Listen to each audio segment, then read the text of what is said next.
have problem bringing up words when I need them.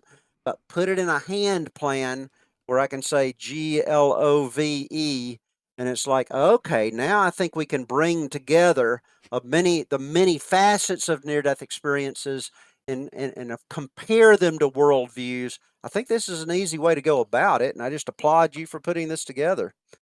Well, I appreciate that. I honestly think I can take credit for it because it definitely hit me in a a supernatural kind of way. So I think this is definitely a prompting of the Holy Spirit. So that's, you guys will have to allow me I that agree. that Christianese there. I agree. I don't think you could have come up with this. I So think it must be a God thing. definitely. And so, and what Just kidding with you. most excites me, well, sort of. I mean, there is truth to what you're saying, Stephen. So like what mostly excites me about this is making it simplistic for people to kind of understand what this whole afterlife apologetics thing is about, right? Is how Mhm. can we put this in a simple digestible format, and kind of that's the desire for this, is to make it easy for people to understand, just like with the Kalam cosmological argument, right? Like there are simple syllogisms and simple arguments that you can make that kind of make it readily apparent why it's so important, right? Like everything that begins to exist has a cause.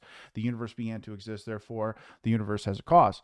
That is a simple way to understand what can be a very complex argument, but it allows people to kind of wrap their head around, yeah, that makes sense. Everything that begins to exist needs a cause.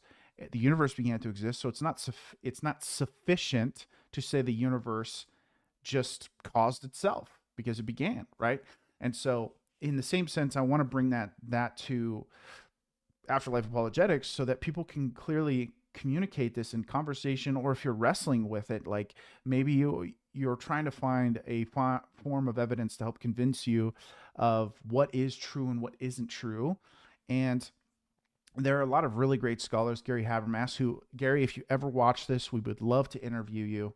I know Steve and I would both love the chance to have that conversation with you, of just how near death experiences are a great form of evidence to, at bare minimum, establish the supernatural, establish the miraculous, and then it allows things like the story and the New Testament to have a lot more room to breathe, in that you can allow the supernatural back onto the table and you can say, okay, look, let's look at the evidence we have.